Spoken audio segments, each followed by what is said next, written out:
particular instruments. Now let's say that there's an issue that needs to be further researched by the customer service representative. They can click on Research Issue, and what pops up is a summary of the issue, and then the summary of the search results into our assets at Melodious. We'll talk about how this works a little bit later, but what you saw here happen was that the summary was created on the fly based on the customer's email, and then the sources that were found that are very similar in semantic value to the question that came in from the customer. So these resources are intended to help the customer service response address the issue the customer is bringing. How did that demonstration work? How were we able to use a large language model to parse through those emails and triage them for us? Well, what we have going in is a semi-structured text input just containing an email body. That email body is then added to a prompt that gives the large language model a task to do with the email body. We call that large language model through an API. And then finally, the large language model's output was requested to be in the JSON format, and sure enough, that's our output. Next, let's consider how that large language model was functioning, and think step by step through what we need to do this, starting with calling the API. Let's go through an example with OpenAI's ChatGPT. The first thing that we do is to import packages, and looking over toward the right, we see that yes, we did import the OpenAI package.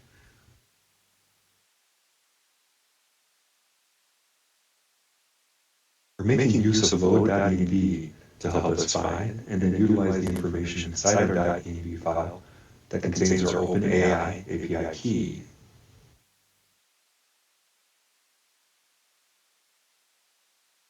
Let's choose GPT 3.5 Turbo with a temperature of 0.9 from 0 to 1 for temperature, 1 being more random and kind of more creative, maybe beyond what you need, and 0 being less so. Some other key parameters too might be top K and P or repetition penalty. Those depend on which model you're using.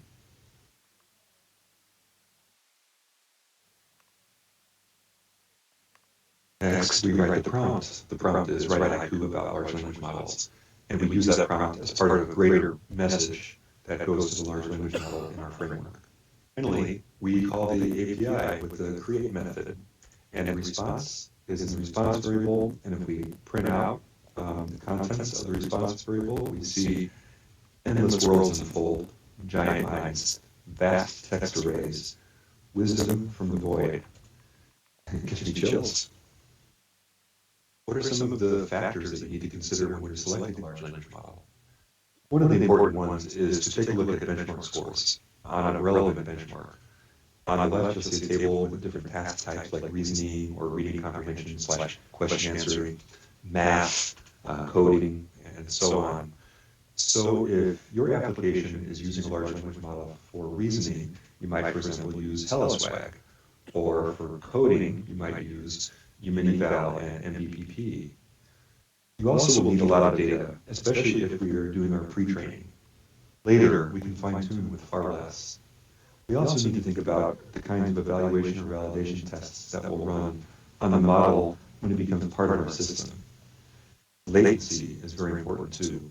Inference latency is the amount of time it takes for us to start getting our answer back out of language models. And of course, for something conversational, we might need something that's shorter than a third of a second. The cost of deployment or the use or the price for tokens is going to eventually end up costing you a certain amount. So you want to be able to think through costs, typical responses or typical prompts that go into the language model. How much context can the language model remember at a time? That's called the context size. And then licensing terms, which normally is something that you might gloss over, but I recommend not doing that here. Because in some cases, these models are not for commercial use, but are for research use. There are models available for commercial use, or you can train your own. We also have to think about the domain specificity.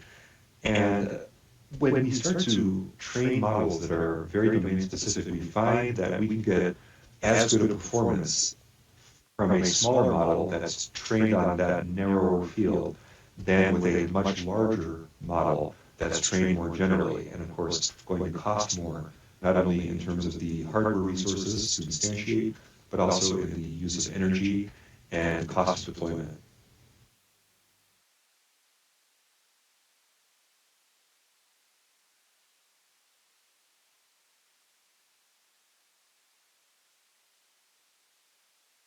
Looking at the LLSWAG benchmark column, we can see how the Falcon 180B model will perform compared to the Falcon 40B model. They're both highlighted in yellow.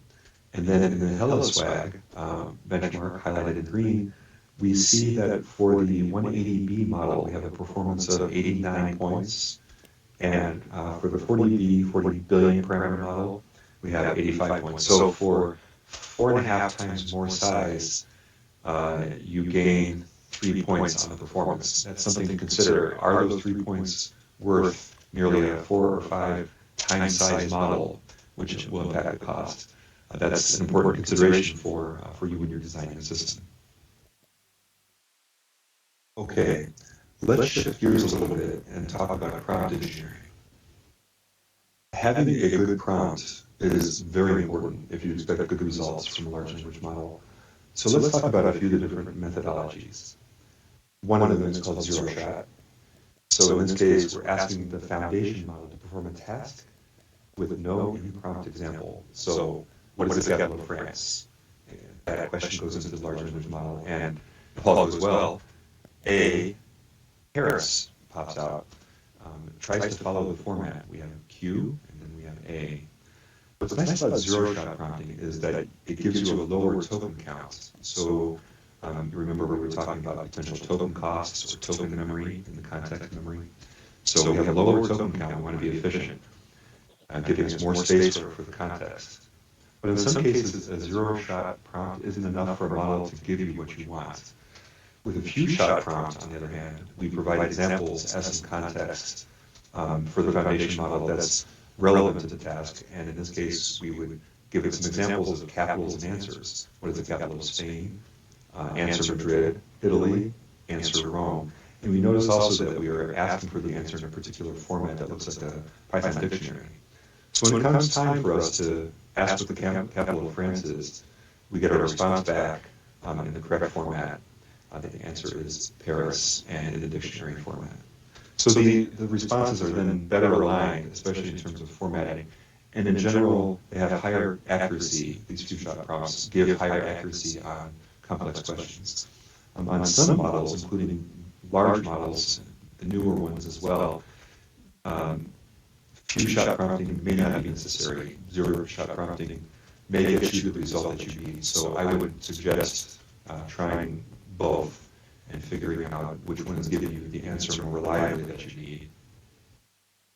We can also use a prompt to generate synthetic test data. Do you remember in the demo that you just saw, we had about 100 emails that came in that were complaining or complimentary about a whole range of products and over a whole bunch of names. Here's the prompt that was used to generate that. We see that it contains variables customer, product, and feedback, along with some instructions. For example, when you write emails, you get right to the point and avoid pleasantries, like I hope this email finds you well, or I hope you are having a great day. Start with the subject line and such.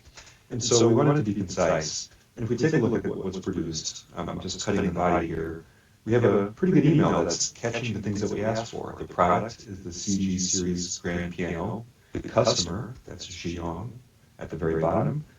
And then feedback, exceptional quality of sound, exceeded my expectations, and then a thank you. So it's important when you use a large language model for synthetic test data for SDG to check the model's license. In some cases, at a company, you may not be permitted to use the model, and that includes to use it to create synthetic data. There also might be prohibitions on using the output of one language model to train another language model.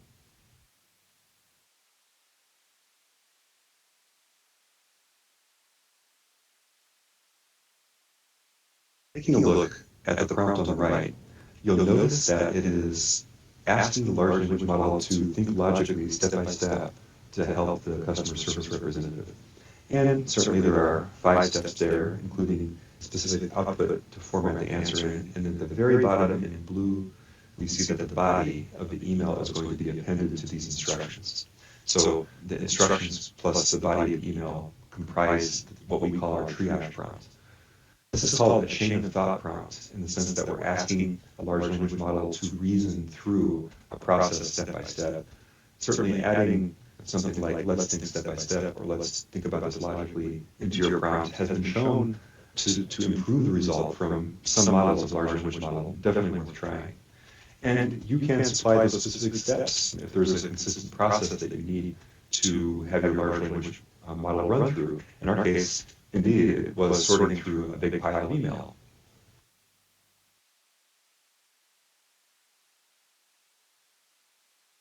The prompt on the left, along with the email body that is appended to it, produces the result on the right. And we can see that the large language model is reasoning through each of the steps. And step one determines that it's about a specific product, that piano. Then what the issue is, in this case, is praise for the quality. The tone of the email is positive. And then we don't need an urgent response anyway because the customer isn't expressing a problem or something we need to correct quick. And then finally, step 5 is outputting the customer name, the product, the category, the summary, the tone, and then the response urgency like we asked for. When it's your turn to design a prompt, you have to go through the process of deciding if it's going to be a zero shot, a few shot, a chain of thought prompt, or in something like this, which is a long zero shot prompt that's shown on the right. You'll notice that the more aligned or sophisticated a model is, and one of those like GPT 3.5 or 4, then the fewer explicit cues it will typically need. And in this case, we can see that even though it's a fairly lengthy prompt, it's still a zero-shot prompt because we're giving no examples, although we're giving a lot of instructions. Now, some of those prompt elements that you should consider going in your prompt would contain role, so dictate a job along with descriptive adjective or two, and you can see that's an efficient administrative assistant. Instructions, that's step by step what you want done. You can use action verbs to make this better, determine and classify, write a one-sentence summary, organize your answers. The context is the relevant background info into the prompt. For example, in this case, we're at a musical instrument company, and we receive email, for example. Then the output format can be almost anything you can dream up, including something custom. In this case, we're asking for a JSON object with the following keys: name, product, category, summary, tone, and urgency. Our prompt also needs to be exacting in what we want. We don't have to worry about being too brief. The more exacting we are, the more exacting the result will be. And of course, you can imagine the kinds of things you'll need to avoid: vagueness, unfounded assumptions, or topics that are just too broad. The output format of the large language model can be almost anything that you can imagine. Your prompt can specify the output to JSON, CSV, HTML, Markdown, and even code. That list is always growing. And so if you take a look over on the right, this was one of the instructions from the previous example to organize our answers into a JSON object. We see that the JSON was formulated correctly, but indeed it is just text. It's not an actual object that's output by the large language model as text. So we perform a simple conversion step for a structured format like that. Now, even these high-end LLMs can sometimes result in an imperfect format. You can try tuning, but I also strongly urge that you add some error checking in your code to make sure the output is in the format that you expect, and if it's not, that it's somehow corrected or perhaps re-requested in a slightly different way.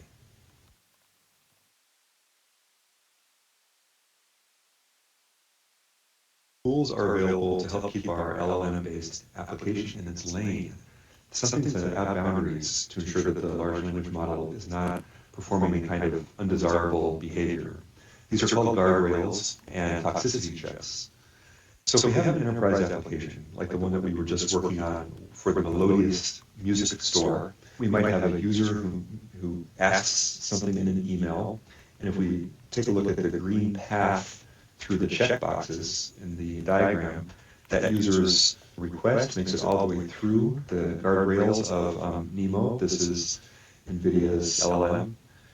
Then The app toolkits, like LangChain, is what we used for some of the examples we're going to be showing you in a bit. We'll make the call to the LLM. Possibly we have to access a third-party app to get a result back into LangChain. And then finally, the response that comes back may be all terrible and red, and can't actually go back to the user like it is, or is mostly right and needs just some modifications in order to make it through. And that's shown in blue. NEMO guardrails use a co-link pattern established in a configuration file, but other systems would configure their boundaries and behaviors a little bit differently. The upshot is that when it comes to topical safety, we want these guardrails to focus interactions with a specific domain, like something in a music store, not a grocery store, not a political opinion, not the weather. Safety, to prevent hallucinations. If the LLM is producing undesirable results or something toxic, we would need to also perform a toxicity check on the input and output. And then finally, security. We don't want necessarily our users to be able to access everything about a third-party app simply through an email which goes into a prompt. You might be wondering how you can evaluate how your large language model is doing in its application. And I'll say that the evaluation type that you're going to perform depends on the data. So for example, if we have structured data, we could use a large language model to help bolster our currently existing structured data by generating more structured data. And so we could generate a data test set, including inputs and known outputs. We run the large language model on those inputs. Then we compare the large language model outputs to our test outputs and perform scoring. It's a little bit different with unstructured data generation, though. That might be text like those emails that we had. We synthetically generated the emails in the first demo from all of the customers. Text generation, auto-completion, summarization. So these are things that have many possible good answers. There's no one perfect, exact answer. There are many good answers. In this case, you would simply take those unstructured inputs, run those through your large language model, and then either a human or an AI will be applying a rubric to determine how well the evaluation went. Similarly, one thing that we do internally on my team is to supply users with A/B testing so that two different model candidates or two different output candidates make it to the user's eyes, and then they decide which one is better and vote on it. And that kind of A/B testing has allowed us to implement internal systems that perform really well on unstructured data.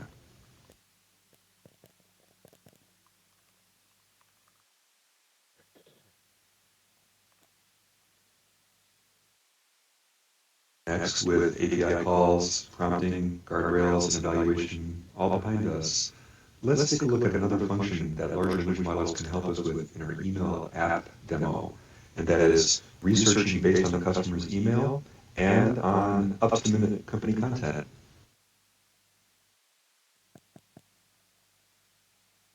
Let's go back to the email application and see how we can help one of our customers. Noah has a clarinet whose keys are sticking, and that makes it difficult for him to play smoothly. We see that's the summary as inferred by the generative AI LLM, and that Lee would be the customer service representative that would handle the call. Let's go ahead and pretend we're Lee and research that issue. Okay, so we can see the summary of our search results as it just filed in. We're using that summary and using another large language model, albeit much smaller than GPT, to determine what are called the embeddings of this. It's the semantic embeddings. What does this sentence boil down to semantically, meaning-wise? Once we have that embeddings vector, we can then compare to the embeddings vectors for each of these assets shown on the right, blog posts, press releases, and so on.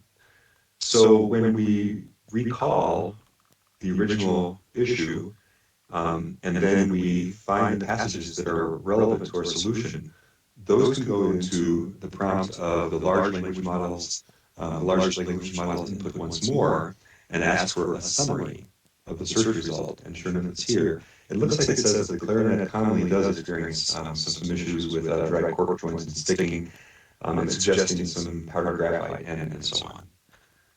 What if we had an email, but it wasn't in our box? It's just something we wanted to quickly triage. Let's try it.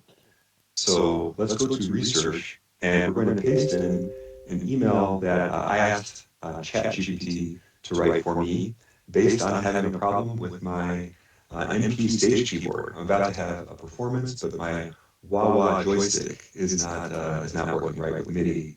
What can we do? Let's go ahead and search that. So instantly what just happened there was that my email was boiled down to a summary. The summary was vectorized into its embeddings. The embeddings were compared to the embeddings of all of our solutions for everything. And the most similar ones were saved to be produced by the ChatGPT large language model to produce this summary and possible solutions. So how did that work again? Well, this involved a couple of steps. The first step was data preparation. We had our documents to be input and processed for later searching and retrieval. Don't forget that our documents are all synthetic. The company and those products don't really exist.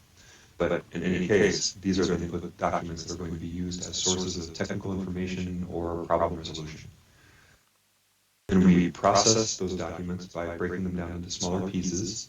We'll be discussing this in some detail of code in a bit. We can convert those bits, I should say those smaller passages of text, into vectors. Then we store those vectors as embeddings in a vector store. Then when it comes time for somebody to use our application, their actions will result in a prompt that will cause document retrieval. So we find the most similar documents and then we retrieve them back into their text. Then that gets passed into the large language model with an API call asking for a technical summary of the problem, the solution to the problem, and a description of the problem as well. And then that text comes out and is what you saw scrolling past.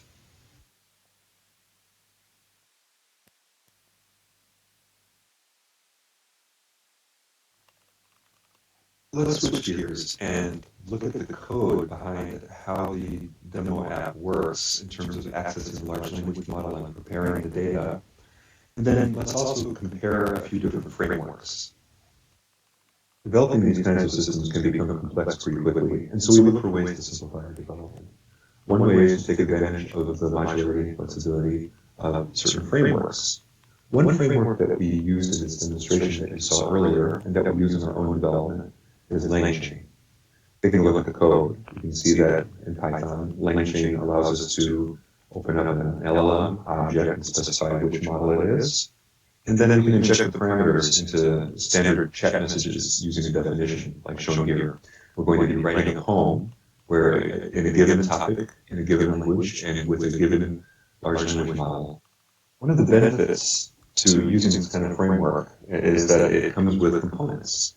So LangChain comes with components to help you not only build a chain and work with different chains of prompts, but it also gives you the ability to instantiate agents, which is something that's talked about later, how to use memory, vector DB storage and indices, and how to load in documents. We haven't talked too much about that yet, but we're about to.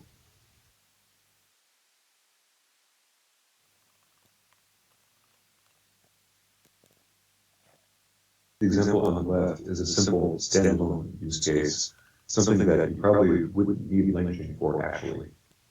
But when it comes to more complex graph-like chains, then we want to think about using LangChain's facilities. So on the right, you'll see that we do put in a swappable large language model, just like we did in a simple standalone case. But on the right, we developed a system prompt and a human prompt. The system prompt is what our large language model system is supposed to do, and then the human template normally contains the request.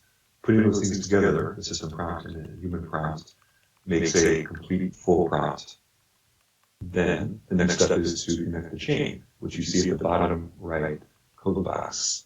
We can also flow more parameters into the chain so that they can be used by potentially multiple prompts. For example, with this run chain prompt, we can use it again and again, changing the topic and the language. And of course, it's possible to take the output of this chain and feed it into other chains, thus creating a complex flow.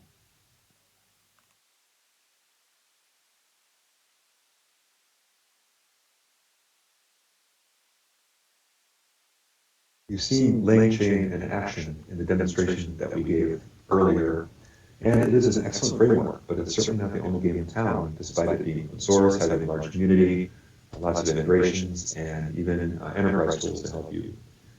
Two more frameworks that are available are Haystack and Griptape, each with their own target purposes and advantages. Haystack, for example, developed by DeepSet, is open source, and it has a lot of resources to help you with scale search and retrieval. Also, evaluation of pipelines, so you can tell how your whole system is evaluating. Remember, we talked about evaluation earlier. It's also deployable as a REST API. The Griptape can be deployed open source or in a managed way with commercial support. It also is optimized for scalability in cloud deployments containing resources for encryption, access control, and security. And in the example shown here, we've created a small toy example that is asking the LLM to write a 4-line poem about a topic in French.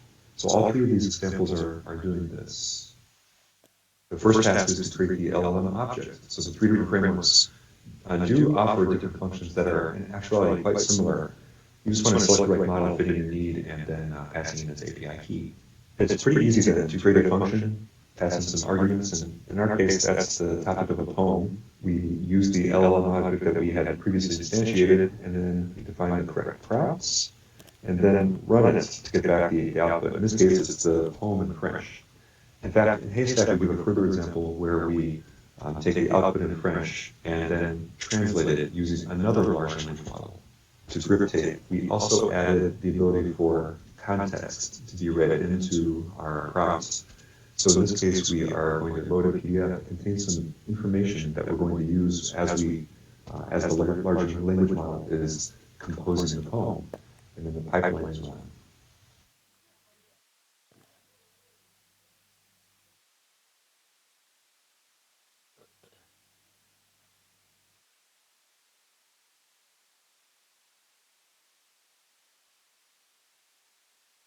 LangChain has components to help you build a vector database as well. A vector database is going to be handy and in fact necessary for you to perform similarity search. Similarity search is looking through a set of documents or a base of text to try to find passages that are similar to the query. You can see that this is different than keyword search, which is looking for an exact character match. The process here is to input our document, and shown in code here, we're using the LangChain web base loader function, which is going to allow us to point directly at Wikipedia, the poetry page, and take the text into a variable text loader. Next step is to process the text into chunks, and sometimes this is also referred to as splitting. There are a few different ways to split our long text from that web page or any other source into these chunks. But the one that we're showing here is the recursive character text splitter. It's going to achieve the 300 character chunk size by naturally looking for markers that may suggest a change in semantics or meaning. For example, a couple of /n's to signify a paragraph at the start of a new section in the text. The chunks are then output into the variable that you see here and passed into versions of vectors, where we use a large language model, embedding model specifically. And this is distinct from a GPT model that is letting us chat or query. Instead, this is producing, instead of 768 embeddings, these are values that represent the data as determined by the embedding model. We call this a vector, and we can have a whole database of vectors based on parts of a larger text body or individual documents that are sentences. One way to do this is to use the FAISS function, FAISS, and this is the Facebook AI similarity search function, where we pass in our chunks and we pass in the reference to our embedding model, and what comes out is our vector database. Later, we'll need to retrieve. And so we have to make sure to set up a retriever object that's going to be looking at our vector database. And we can pass in a text query. Can you help me on defining the picture of the tetrameter metric? And so what happens here is that that query is then itself embedded and compared to every vector that was embedded from our larger document, and the most similar ones rise to the top in similarity and become the sorted results of our search.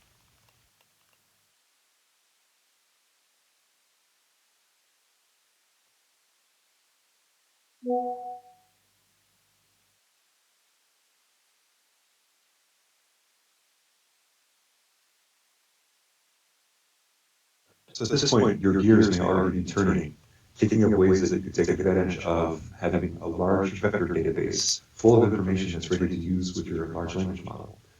That's what we're going to talk about next.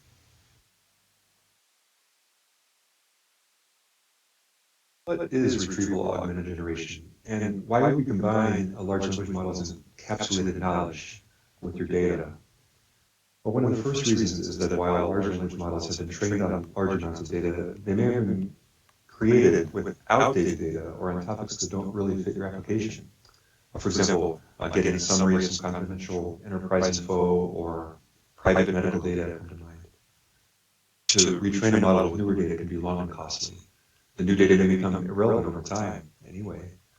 Besides, if you expect to add private data into training, you would have to ensure that the model does not make it out to the public. Also, adding in real-time, new, specific data on the fly does not remove the burden of a limited large language model's context window. So then the RAG concept is simply to ingest data from an existing database or web pages or a specific document, like the latest text document on a topic that you created not too recently to be part of a database. That way, you can use the retrieved relevant information in the workflow of your application, either providing some of the context or when it's necessary to acquire factual information to generate an answer. So then, summing up, a few benefits of RAG over a standard language model alone are access to external knowledge. You can pull relevant information from a fixed data set during the retrieval phase. Another is answer diversity. By retrieving different passages, RAG can produce a variety of answers based on the external data interacting with it. RAG can also give you structured responses by pulling information from structured databases, and that can give you more concise, to-the-point answers sometimes. And then traceability of responses. Answers derived from database entries can be traced back to their sources, and that gives a level of transparency.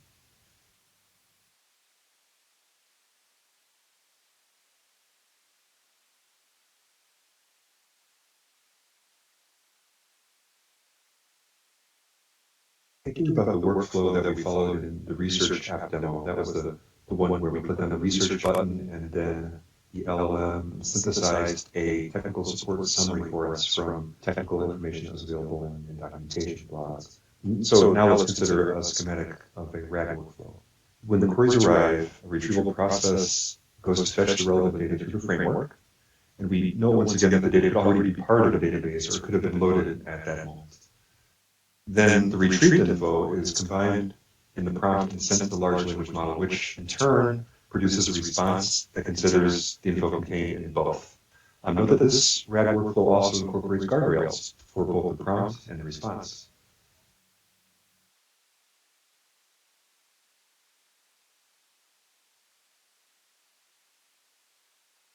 Now, one of the first steps is to vectorize and embed your input. And putting it simply, that means that embedding is a method to convert an input, and in this case that's text, but it could be images, videos, whatever, into numbers to comprise a numerical vector. Important here is that the embedding is performed taking into account the content, rather the context and the meaning, which means that the same word in two different sentences could be encoded differently based on their semantic use. And thinking about the example here, the gray box, we have a query who will lead the construction team. One chunk says the construction team found lead in the paint, and the other chunk says that Ozzy has been picked to lead the group. So we can see that if we want to find a more similar chunk, it would have to do with leadership and teams or groups, and less to do with the chemical substance. So chunk 2 would be more akin to the original query. All right, going back then, once finished, we take these vectors and we store them in a vector database, but the idea that the closer two vectors are, the closer is their similarity and also their meaning.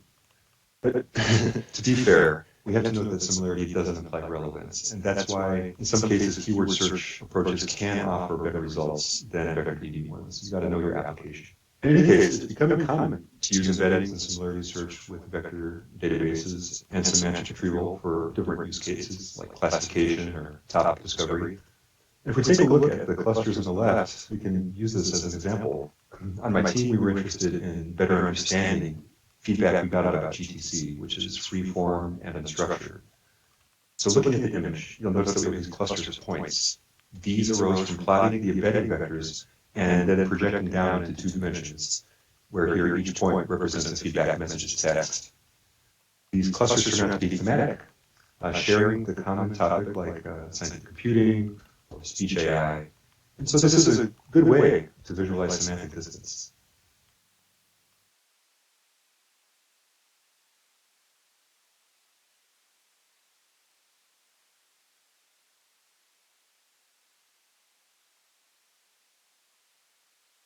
Let's now think step by step through bringing new data into our application for the LLM to process. One quick question is, what can the LLM ingest? How much? As a reminder, today the LLMs can really only ingest a limited number of tokens. And today that's in the 10 to low hundreds of thousands.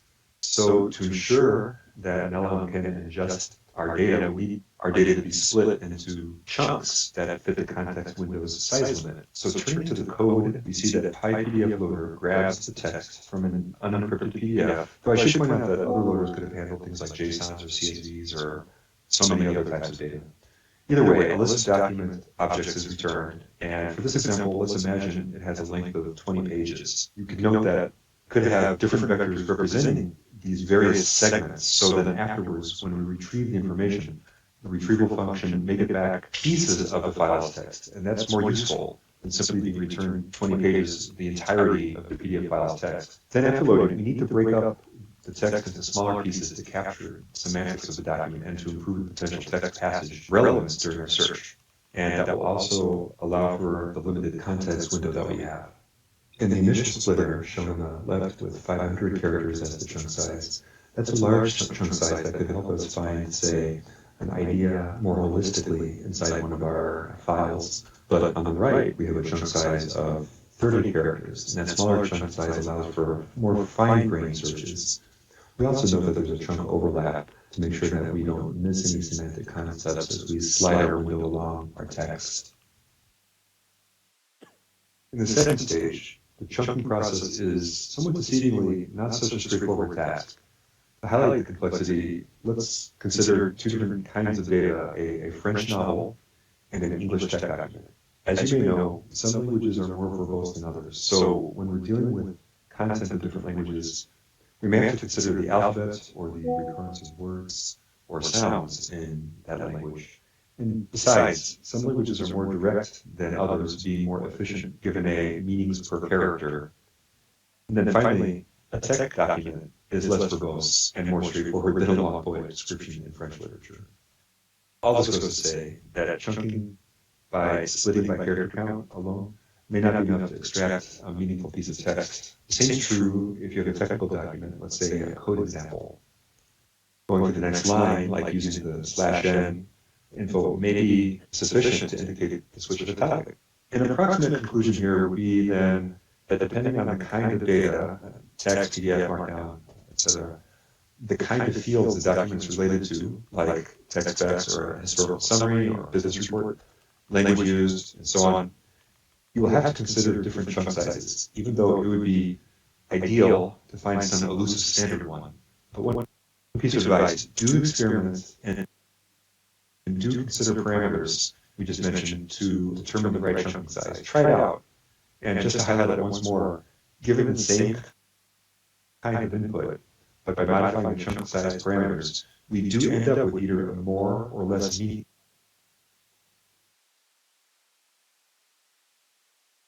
meaningful vector.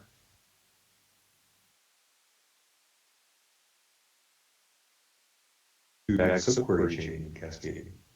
Many inputs have multiple topics, and using a single embedding for such an input really dilutes the ability to retrieve the topic-relevant chunks. We can use an LLM to generate retrieval queries, identify relevant info in return chunks, and then combine those into the final prompt, we may be able to further optimize by parallelizing part of the RAG process. Referring to the block diagram on the left, after a complex query is decomposed into subqueries, both subqueries are processed simultaneously and subsequently combined to produce the output. We do love to parallelize processing. Reordering or re-ranking. Here's an example. You can retrieve more results than you ultimately desire via an efficient search like embedding distances. Then use something like a pairwise evaluation to select from that list. Or, completely different, apply the maximum marginal relevance (MMR) approach. Score on both the query's relevance and the result's diversity to reduce redundancy. And then finally, another technique is to embed data with their associated metadata. That's kind of a context awareness. Let's illustrate that looking at the code example on the top right. When looking through the chunks of text to embed, adding information from headers like in a markdown document will emphasize the meaning and the context of the sentence. So that function markdown header text split gives us the ability to combine the text with header information when looking at the sentence. In this case, customizing a model using parameter efficient customization. The added metadata will help the large language model to understand the context of the sentence and possibly its relevance. For instance, adding the document date so that the large language model can determine which chunk to prioritize if the two conflict. Earlier, we described a simple but realistic case with our demo about incoming email at our fictitious company. We further expressed several ideas on how it could be extended or improved via various techniques. And though simple, we wanted to highlight a real enterprise-grade level of UI design and back-end API endpoints, leveraging some of our internal tools as well as others from the open source community. So finally, the code shown is from the research functionality of our demo, and it's surprisingly brief, considering all that it's doing. Of course, that's largely thanks to the framework and API. The workflow is to retrieve the documents, then filter by the top N, then feed those into the large language model to summarize. The LLM chain here contains the stuff documents chain, which will concatenate together documents to feed into the LLM as the context within the overall prompt. Then, the large language model takes in all its information and forms a natural language response. Before we wrap up, I just wanted to invite you to come explore the NVIDIA AI Foundation models, including Nematron 3, CodeLlama, Neva, Stable Diffusion XL, Llama 2, and Clip. Here, I used Nemo LLM service on the left to generate a story about an Egyptian goddess who was a cat. Then, on the right, I asked Neva, the Nemo vision and language system, to analyze a synthetic image that I made about that cat. And sure enough, it understands that this cat is sitting on a couch in what appears to be an ancient Egyptian setting. Very well done.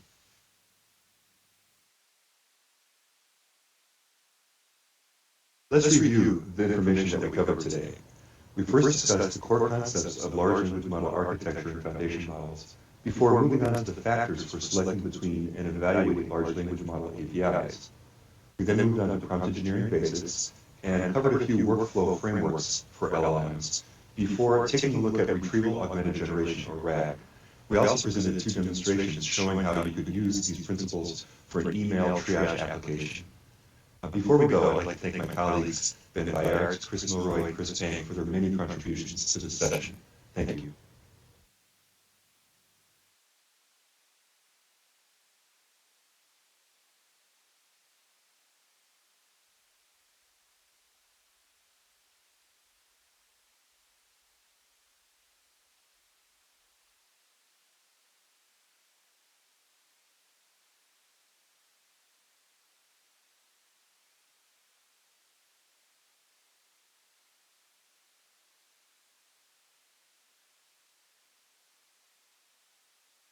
Hello, everybody. I'm hoping you can hear me. This is Uni here. You're live now, right, Amanda?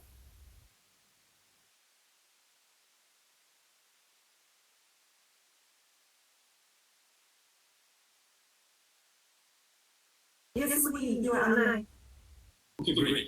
Thank you. So, team, good morning and thank you for joining all of us. We have a large audience here today, people from all across South Asia, and Southeast Asia. So thank you for joining for India. It's pretty early in the morning. I have but a group of people who is ready to help us and answer a bunch of questions which is already there in the chat. But if you do have additional questions, do please type them into the chat as I'm speaking.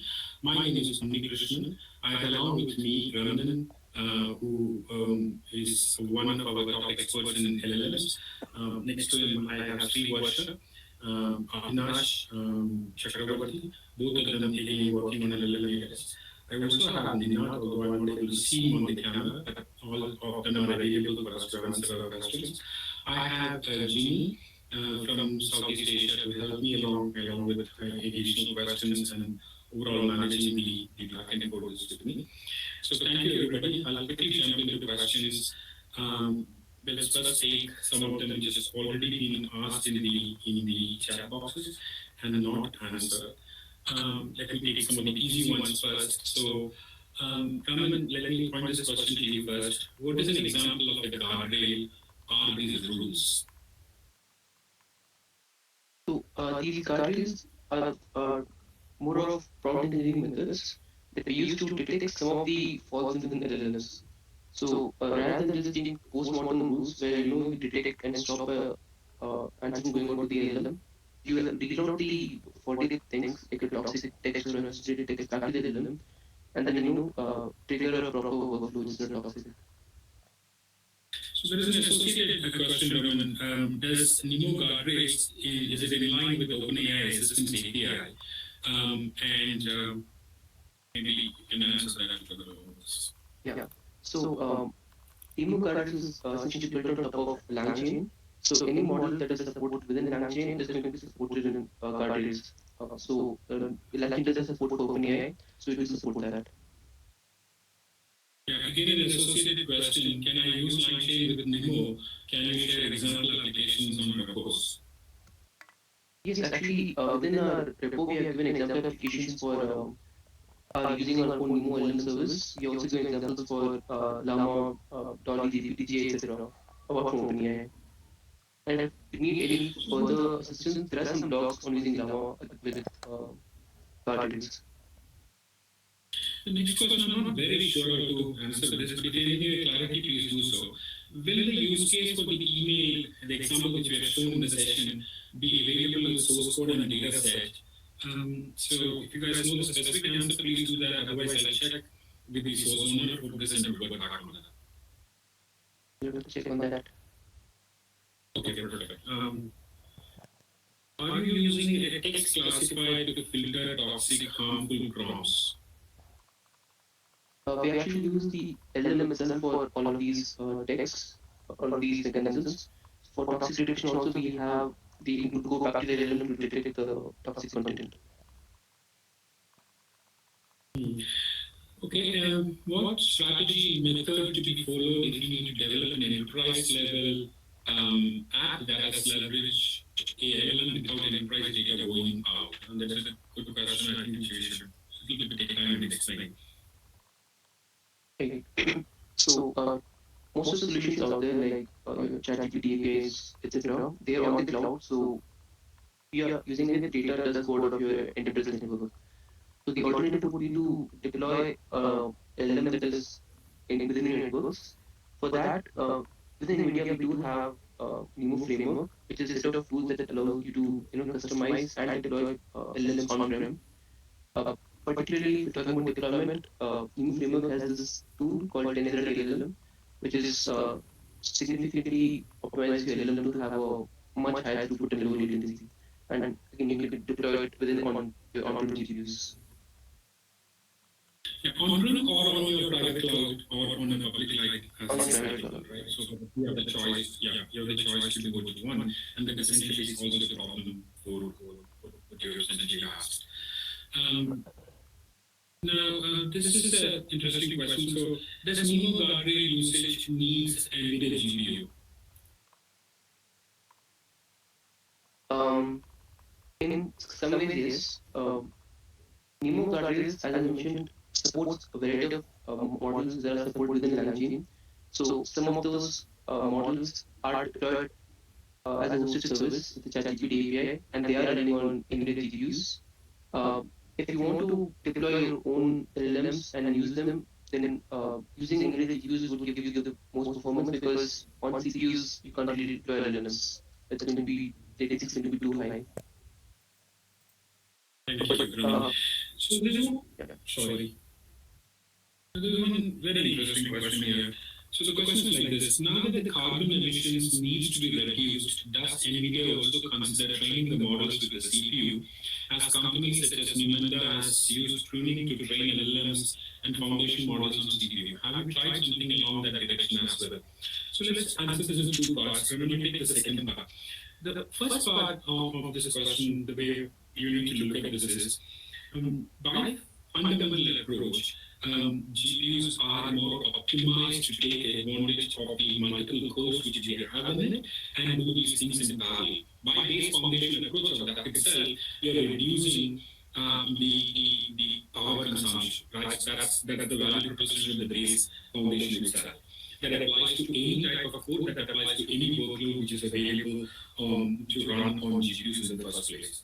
Now, the advantage of that translates both into cost reduction on the capital side because you can now do more with less, and also on the OpEx side because now your cost of both powering this GPUs and also cooling them now reduces by the amount of order of acceleration which has happened on the base code itself. So that's fundamentally already reduced your power and cooling cost and usage because of which the emissions are reduced. Now, with reference to LLM and the explosion of the training which will be needed for the model, the same applies, but I'll get Raman to answer in specific on the advancements, what we are doing as far as the CPU architecture is concerned, and how we will combine this for both training workloads and for inference workloads. And Raman, you can probably answer this, adding in layers of what you're doing with the trace and the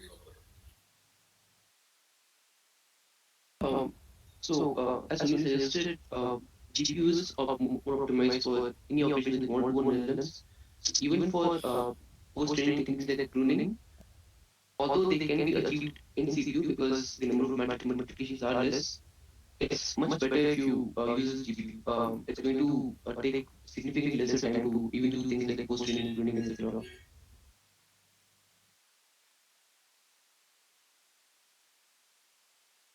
Right. Maybe a bit more clarity on the race would be helpful. Point them on the way they doing out there for large language models which are meeting. I mean, you want to take it up on this?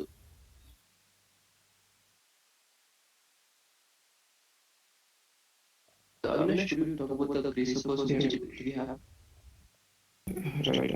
We are in the very early stages of this grace and grace of from NVIDIA. At least what we have seen and also the data that we published in ML4 kind of benchmark proves out that any LLM models that's above 175 billion parameters are very well suggested to do it on the grace of than doing it on GPU or doing it on x86 plus Hopper. I think most of the benchmarks are already in public, which kind of proves the, the value of this platform and how efficiently it could do it. Like you said, it's still in the early stages. So, But we are definitely on that path, and the performance which we are seeing and the advantages which we are getting is just phenomenal. So based on the type of workloads which you have, your choice of architectures to select from us, which will help you optimize the way you are approaching to run your codes. Okay, this is a question from on an enterprise and another data going out of the data center when you're using RAG and providing that as a data as a prompt. So Raman, can you take that up? Basically, does enterprise data go out of data center when you use RAG? That's the question. Right. So again, this goes back to the previous question that we had on how do we deploy LLM that are on-prem or on private GPUs. So RAG systems, the two primary workloads are the retrieval part and the generative LLM for generating the answers part. Like I covered in the last answer, we can deploy LLMs on-prem or on private GPUs using NeMo framework and the tensor LLM within it. For the retrieval part, again, you can deploy your vector databases on the private cloud or your GPUs, we have tools like Milvus, etc., which are vector databases for your on-prem or cloud deployments. And also the models for embedding and retrieval, they again can be accelerated using TensorRT, and once again can be deployed within your networks. So it is possible to have the entire RAG workflow within your networks. Without exposing it to the external networks. Thank you, Raman. What is the best RAG method? We have many like re-ranking, hybrid search, RAG fusion, etc. Can you basically qualify them and give it? Okay, so that would depend on the use case, which particular method works best for which particular application. But yeah, it's on a use case basis. How multilingual query works? Any embedding for multilingual semantic search? Right. There are a lot of multilingual models which embed different languages into the same embedding space. That way, you could do multiple queries, but within different languages, and ensure that retrieval works well on the other side when you do any semantic search. Uh, any multilingual models out there, like Pixel, Robota, etc., can work as pretty good embedding models. So this is a question on a specific model. So can Neva be used for object detection and advanced driver assistance system? I'm assuming that you're talking about the Neva and NGC currently. Right. So Neva is a very powerful vision language model. So there is an applicability for it being used within this particular system. What was that application that they mentioned? Driver. Advanced driver assistance system. Okay. So it's more of a. Okay. Out of the box, it does not support object detection. It requires something bit more precise, but it can be used in conjunction with object detection systems to get the use cases that we're talking about. But it is a powerful vision language model, and it's quite generalizable to a lot of use cases. Just an additional note on that, Niva is that early engagement from our side and the model which is put out there. There's some work in progress happening on the back end of it. So if you need any specifics on that, send us a chat separately on that. Thank you. What is the average resource requirement for experimenting with these LLM modules and APIs? I think you should answer this for the module and the API part separately. So that. Right. So to talk about the API first, for API, you just need machine to make calls to these LLM APIs. The resource requirement is almost negligible there. You just need a laptop. For deploying or testing LLMs, I'll answer in two different cases. When we want to customize LLMs, there are very parameterization techniques like LoRa or adaptive tuning. They typically don't require multiple GPUs. You can do them on a single GPU, especially on a lower precision like FP8. We do have H100s and 40s which help you do that. For deployment, again, for a smaller model, let's say Llama 7 million, if it's in a lower precision like FP16, you can once again deploy it within a single GPU.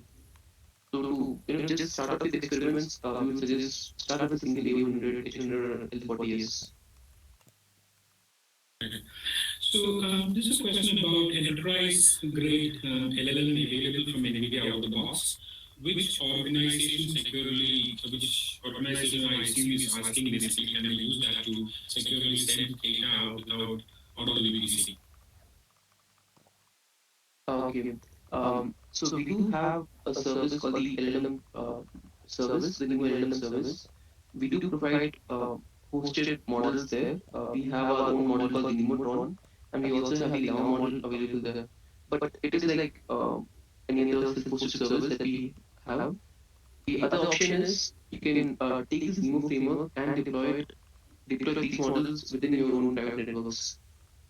So you have two options to experiment out. Let me quickly expand on this a little bit more. Sure, thank you. So basically, we are giving you a foundry with the Nemo LLM service. The foundry has your capacity to take the models which you've already fine-tuned, rather tuned and kept out there. Multiple models are there, so you can select the right model for you based on your type of workload. Various configurations of models are available, and we keep updating them. So you can select that model. But what is incrementally available out there is there is a guardrail pluggable in LLM itself available for you. You can use that to train your pre-trained model. After that, you select the model and train it with that guardrail, and then you have capacity for you to plug in your database, real-time database into it, the vector database available. Now, all of this is provided with underlying supercomputing DGX cloud solution for you, so that you can effectively run this from day one on your browser. Now, alternatively, you can take this framework and run it on your premises with your own compute system. So we give you both options. In the case of time solutions, your cost requirement, infrastructure build-out is not possible for you. The LLM service with the DGX cloud becomes an immediate realization for you. This is enabling you to effectively take advantage of the developments in the technology and build what you want at your own pace without the time to set up a cost. So please take full advantage of it. This is a new LLM service. So anybody who want to do this from an enterprise grade LLM training, please do reach out to us. Brennan is working very closely with multiple customers on this. So Brennan and Avinash, any one of them will be able to really help you out and plug you into the details additional on this. One or two more questions, and then maybe we can move into the logistics of the next session. So, do you usually find the need to use RAG and vector support with the latest frontier models, or does a single large prompt suffice if the prompt has sufficient context? Okay, I think this is so there's a misconception that RAG and prompt tuning are two different approaches to solve the problem. But actually, it's the other way around. You can prompt tune a model to make it better for your use case, and then you can use RAG to enhance that particular prompt tuning model. So both are complementary. To answer the particular question on do we need to use RAG, or can we have a extremely large prompt to compensate for it? The idea would be that an extremely large prompt is not going to have relevant world knowledge that you get from a vector database. So it may tend to hallucinate. So it's always better to include RAG if you do have the database you want to connect it to.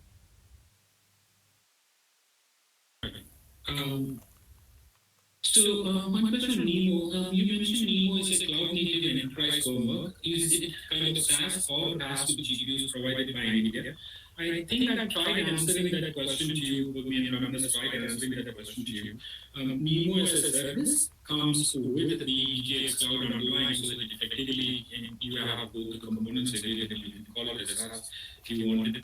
Alternatively, you can take the Nemo Megatron framework and leverage that on premises or on your own private cloud. So that's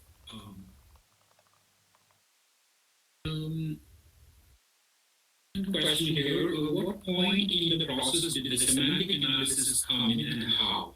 Assuming tone came from a sentiment analysis. So I'm assuming this is part of the presentation question. So, but you can answer it generally from another for sure. So we're talking about the tone. Are we talking about audio? I mean, I think it was part of the presentation which they're talking about specific case point on that. He's asking basically at what point in the process did the sentiment analysis come in, and how did it come in, and assuming tone came in from the sentiment analysis. So he's asking, is it assumption correct, and then at what point in time did the sentiment analysis come in?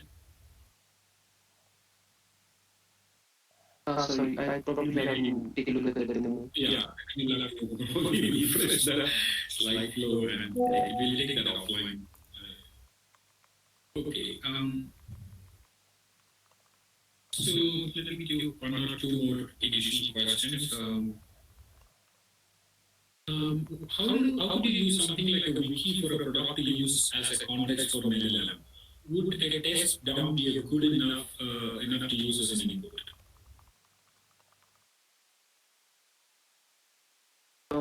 Could you talk about the wiki part again? So they're basically asking, can I point to wiki as a text term for giving context to the LLM? Yeah, absolutely. We already have a database called the wiki40b. It takes the entire English Wikipedia and chunks them into text context. There are like 40 billion context within them. They have been used for open domain machine learning in a lot of projects. So in fact, they are for your RAG data source. Right. But to question you again, you would need to then reduce the hallucination of it by providing human intervention as and when it's relevant, and then fine tune it to reach your level of accuracy which you need, and then put it into production. Now, there's one question here, which has two components to it. First, I think Raman or Avinash should answer what is the little bit more clarity on similarity versus relevance, and then one point in the presentation, we had said that similarity doesn't apply like LLMs, and sometimes keyword search can be better than semantic search. Can you elaborate on that? To repeat, I thought repeat first is what is similarity versus relevance, and then why did we mention that similarity doesn't apply relevance, and how the keyword search can be better than semantic search. I'll answer the second part because that's a question that often comes up: keyword versus semantic search. In a lot of cases where you have proper nouns which are part of some terms or jargon, then in that case, your keyword search is going to be much more effective. But in cases where your text is a bit more nuanced, in that case, you need to use semantic search. Regarding the first part, Please go ahead. I'm sorry. Regarding the first part, similarity versus relevance. Similarity refers to your representations of how similar they are. Uh, Most similar do not always mean relevant. This is especially true for keyword matching. If you have it's two words, right? Riverbank and bank, right? They are very similar to each other if you do some word matching, but they're not relevant. One talks about some geographical place, one talks about institution. So that's why we move on to semantic matching to get relevant matches rather than just close matches. Thank you, Raman. I think we'll have to stop the Q&A for now in interest of time. But I think here is what I would request, right? One is we have a session at the end of the day for specifically for Q&A. So please join in for that session so we can take additional questions for this session also in there. But let me give you a full flow of the day so that in case you're missed it out or not understood fully, you can follow on this. We are doing this in a series, so there is multiple sessions in order. Next session which we are running two sessions in parallel. So the way you need to look at this is tailoring an LLM for your use case is what is relevant for you. In a general use case type of this thing not defined to a specific domain like life sciences, please join that session. That session will start in 15 minutes after this now, from India time perspective at 9:30 a.m. So the session is called Tailoring LLMs for Your Use Case. So in case people who have joined this session today have missed registering for that session, please go ahead and register for that session and join there. Alternatively, in parallel, we have another session called LLM and Generative AI for Life Sciences. So this essentially is very focused on training LLMs for life sciences and explaining the use cases in life sciences. So if life sciences is your focus, please join that session rather than the general session. After this, again, we have two sessions running in parallel. Then first one is again a general session for the people who want to go on this general stream, so that it's running your own LLMs. And then in parallel to that, we have a focus session on cybersecurity. So that session will start at India time, 11 a.m. and respective time zones where you are coming in from. Followed by this, the last session we have is a technical aspect expert session, which will be joined by all our team, so that you can ask us specific point sessions where you're not being able to answer in this overall sessions and any other larger level questions. So that's the flow for the day. I hope this was useful for you. We are available on Q&A for this. There is a huge amount of content which is available to you immediately after this session for your download. Please do take advantage of that fully. If you have not registered for any developer program, do please register, share this with your colleagues, and get them also to join, especially keeping the registration sessions open. Hope this was useful for you. I've already run out of time, so I close it for now, and we'll see you in the next session. Thank you very much.